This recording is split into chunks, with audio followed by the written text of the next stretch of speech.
Hey, Mike Ashcraft here with Christians Get Rich. I want to talk today about why Christians a lot of times don't get rich. In my last video, I was talking about why Christians should get rich and have everything going for them, 3 reasons.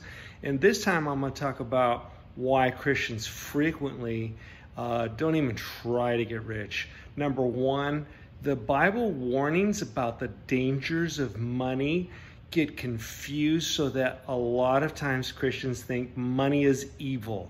So they think, number 1, money is evil. Now it's true that the Bible warns us about falling in love with money and loving money more than God. Jesus says it's more difficult for a rich man to enter the kingdom of heaven than it is for a camel to go through the eye of a needle. And Jesus also says, where your treasure is, there will your heart be also. So if you store up treasures here on earth, the idea is that you won't be storing up treasures in heaven, and you might not even make it to heaven. Now, it's true that Jesus and the Bible warn about the dangers of money, and money can be as dangerous as any other temptation and any other sin to divert us and pull us out of the will of God and pull us out of pursuing God. But money itself is not inherently evil. And so we see that Jesus' ministry was funded by people with money. Yeah, Luke 8:3, I have a video on that. Abraham had money. Solomon had money. David had money. And so the kingdom of God is going to move forward with prayer and evangelism, discipleship and church planning, but it's also going to move forward with money. So if we want to be Christians who make money, then we have to understand that money is not inherently evil. It's just associated with that by a lot of people. Reason number 2 why Christians don't get rich a lot of times is because they feel unworthy. You know, Christianity starts on us saying that we're unworthy. We're sinners. We do not earn entrance into heaven. We're not worthy of God's grace. He freely bestows upon us forgiveness and love, takes us into his family. But the starting point of it all is how unworthy we are.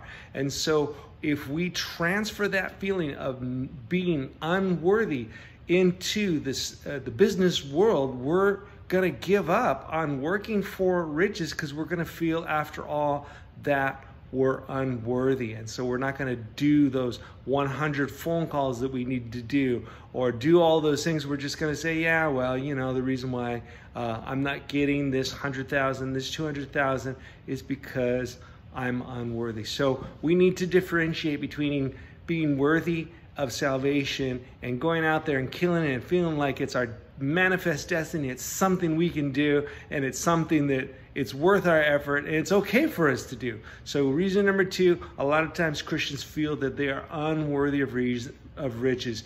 Reason number 3 why Christians frequently do not become rich is because pursuit of riches is frequently associated with the so-called prosperity gospel. What is the prosperity gospel?